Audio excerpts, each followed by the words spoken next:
One of the things we love about badminton is that it's such an intricate sport with so many layers. There's always so much to watch for and learn from when studying pro players and your own gameplay, especially when you study legends such as Kento Momota.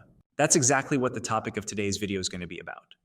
When making our previous video on how to play as a shorter badminton player, we watched a lot of Momota's gameplay and really wanted to revisit some of his skills and tactics. He was one of the best men's singles players of all time after all.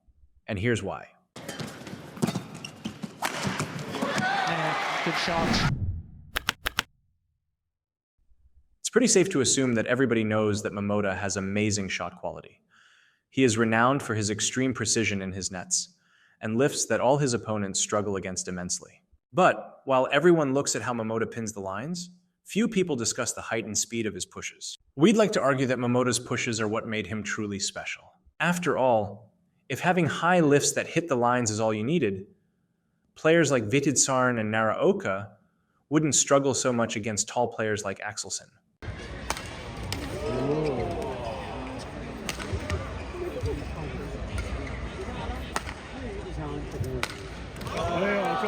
As a player, Momota plays pretty simply. Aside from the occasional pace change, Momota often wins by pushing the pace and punishing his opponent's mistakes. This is why we should focus on Momota's push and clears height and speed. Pay attention to how Momota's pushes and clears are high and fast enough that they pass his opponents, but not so high that they have time to get 2 feet behind the shuttle. This forces his opponents into 2 choices. The first choice they can make is to jump out and take the shuttle early. The second choice is to take a late forehand or backhand. Either option is beneficial to Momota. If Momota's opponent jumps out and attacks, they will be forced to expend more energy to quickly follow up.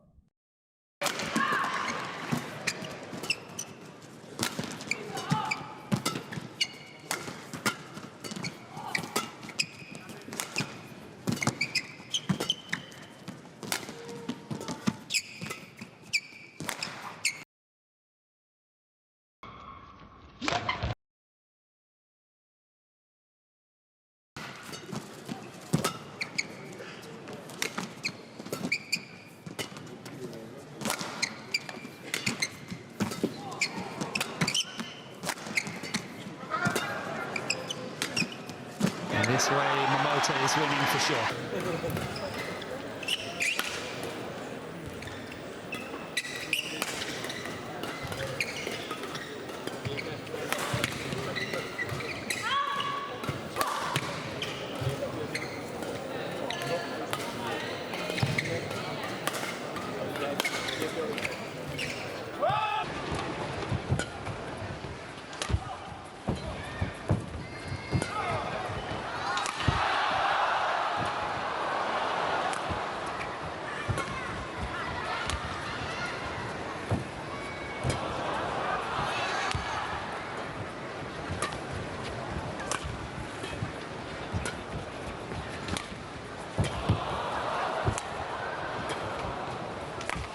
It's going wide.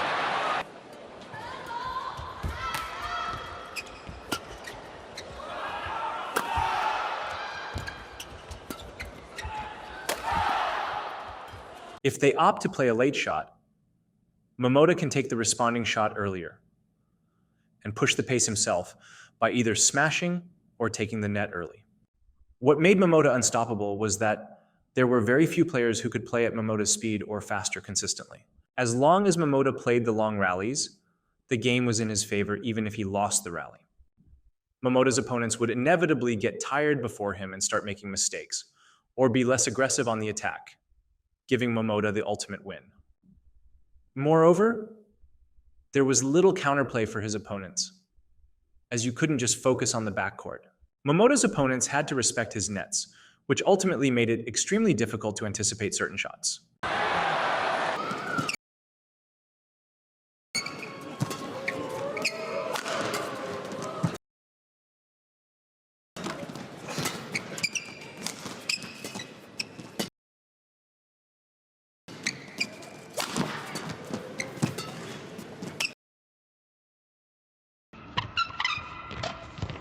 Interesting that Momota is not really using his very good net play.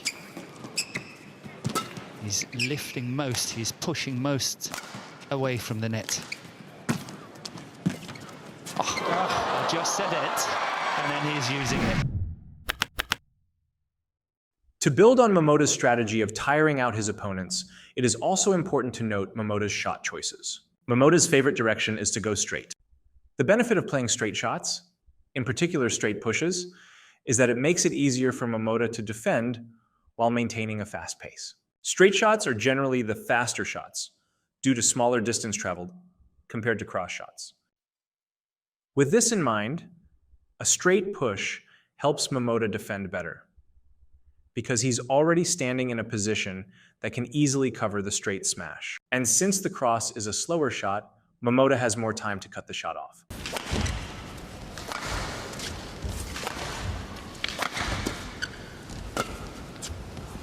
Additionally, Momota's block in response to cross smashes are generally straight blocks. These blocks, in combination with Momota's straight push, are extremely effective at pushing the pace and tiring out his opponents. His opponents not only need to quickly jump out to attack, but also follow up quickly. And when they're too slow, that's prime counterattacking opportunities for Momota. Oh, yes.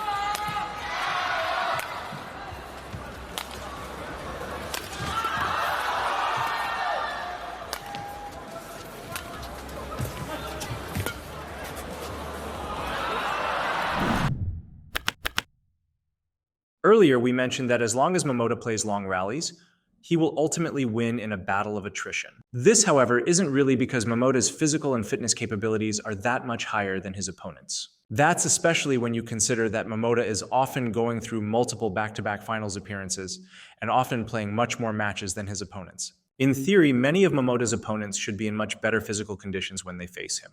Why then does Momota consistently win off playing longer rallies? The secret lies in his footwork. If we were to make an analogy, Momota's footwork is like driving on a highway. Sometimes you go faster, sometimes you slow down, but you never come to a full stop. This way, you never drain your momentum and end up needing to push from 0 to 100. Car drivers will know that you'll save a lot more gas if you don't have to repeatedly stop and speed up. And it's the same with badminton footwork. When you watch Momota's footwork, there are two things that are very important to look at. Momota rarely hits a shot and then stops before his split step. He generally adjusts his feet a little before his split step to help him reposition and stay in rhythm.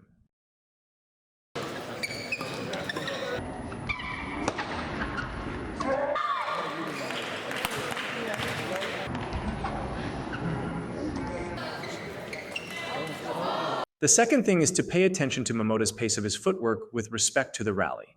His footwork going to the shuttle will generally match the speed of his opponent's shot, and his recovery footwork will match the speed of the shot he plays. What's really important is that Momota rarely gets stuck when playing any shot. His movements are almost always continuous, which makes it easier to move around the court.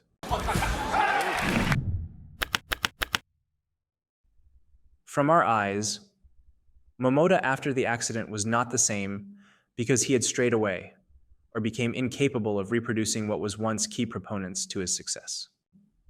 More often than in his prime, post-accident Momota often rushed and played flat or slow pushes and aggressive smashes at bad timings that wasted his own energy and pushed the pace to a speed that was too fast for himself. Along the same lines, his shot choice also deviated quite a bit from his previous strategies, where he opted to push and clear cross way more often than before, which put him in difficult spots to recover from. And although we'll never know what would have been if Momota's accident and the pandemic did not happen, Momota's dominant performances between 2018 and 2019 are games we can continuously look back upon and learn from. If you like this video, make sure to hit the like and subscribe button so you don't miss out on future videos.